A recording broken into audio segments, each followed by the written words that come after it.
일단 학교에 간 거는 저는 일찍 가서 미리 공부를 시작하면서 뇌를 깨워주는 게 잘 맞아서 시작하기 30분 전에는 갔던 것 같아요. 선생님들이랑 얘기도 해볼 수 있고 모르는 것도 질문할 수 있고 그래서 좀 일찍 가려고 했어요. 그리고 저희 학교 기준으로 2시 반, 3시 반 이 정도에 끝났는데 저는 개인적으로 학교에서 이제 수업에 집중을 계속 하다 보면 너무 에너지가 많이 소모가 되는 거예요. 집에 가자마자 일단 리프레시를 하기 위해서 낮잠을 좀 한 2시간 정도 자는 것 같아요. 항상. 그러고 나서 뇌를 좀 쉬게 해준 다음에 공부를 시작했는데 제가 제일 좋아하고 뭔가 자신 있는 과목이 수학이어서 수학으로 먼저 시작을 했어요. 저는 수학 문제를 먼저 풀어요. 숙제로 내주신 것들을. 나머지 공부하는 것들은 제가 시간표가 예를 들어서 2교시 물리, 3교시 생물, 4교시 컴퓨터 사이언스 이렇게 있다고 하면 그냥 그 순서대로 복습을 했어요. 물리 복습을 하면서 오늘 선생님께서 어떤 말씀들을 하셨는지 다시 복기를 해보고 중요하다고 말씀하신 거 있으면 다시 정리를 해본다거나 내가 잘 알고 있는지 확인해보고 그 다음 과목으로 넘어가서 또 같은 방법으로 복습하고 모든 과목을 복습한 다음에 해야 할 과제가 있으면 하루 안에 다 끝낼 만한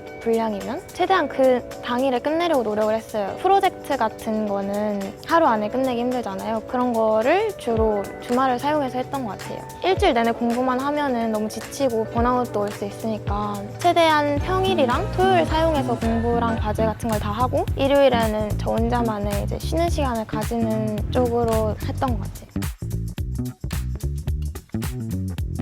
저는 수업을 이제 잘 이해하기 위해서 예습은 아까 말했던 것처럼 처음에 2, 3개월 용어 공부했던 거 빼고는 전혀 안 했어요. 왜냐하면 뭔가 예습을 하면 이미 알고 있다는 알 수 없는 자신감 때문에 수업에 오히려 집중을 더 못하는 것 같아서 예습은 하지 않았고 수업에 들어갔을 때는 온전히 선생님한테만 그리고 선생님이 가르쳐주시는 매테리얼에만 집중을 하려고 노력했어요. 뭐 예를 들어 선생님께서 자료를 주시는 선생님들도 계신데 그런 걸 보면서 따라가면서 선생님께서 뭐 그 자료에 써있지 않은 말씀들을 하시면 그걸 다 옮겨 적고 최대한 선생님 말씀을 놓치지 않으려고 많이 노력을 했던 것 같아요. 수업이 끝나고 다음 강의로 이동할 때나 시간이 한 5분, 10분 정도 남는데 그럴 때는 수업 들으면서 이해가 안 됐던 내용들을 질문한다거나 아니면 수업에서 복습이 필요하다고 생각되는 부분들 다시 혼자 공부해봐야 된다고 생각되는 부분들을 그 5분, 10분에 빠르게 공부를 했던 것 같아요. 공강이 있는 날도 있었는데 도서관에 가서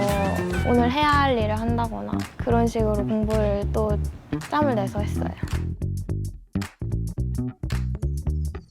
수업 시간에 선생님 말씀 놓치지 말고 집중해서 잘 듣는 거고 그 다음으로 중요한 게 그날 배운 거를 이제 집에 가서 복기하면서 다시 공부해보는 거 그리고 세 번째가 모르는 게 있으면 꼭 선생님께 질문해서 알고 넘어가는 게 중요한 것 같아요.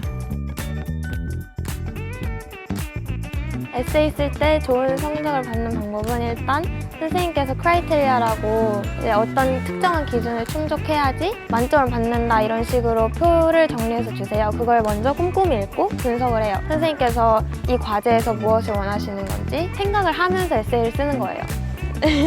네, 그리고 에세이를 쓰면서도 계속 그 기준을 생각하고 마지막에 다 쓰고 나서 한 번 다시 크라이테리아랑 같이 비교해보면서 내가 빠뜨린 부분이 있는지 아니면 보충할 부분이 있는지 그런 걸 다시 한번 정리했던 것 같아요.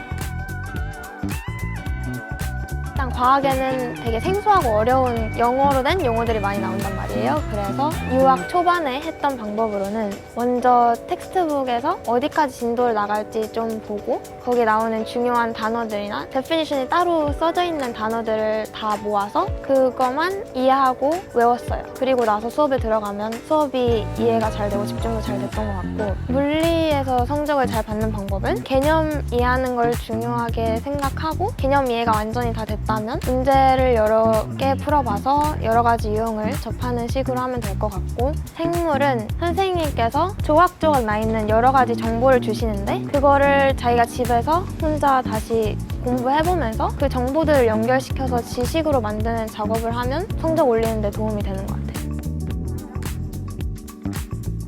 저는 공부 필살기라고 할 건 없고 공부를 똑똑하게 하는 사람들이 있는 반면에 저는 약간 공부를 바보같이 했던 것 같아요. 왜냐하면 예를 들어서 수학 문제를 풀 때도 한 단원에 한 챕터를 다 풀었을 때 틀리는 문제가 없을 때까지 계속 반복해서 풀어봤어요.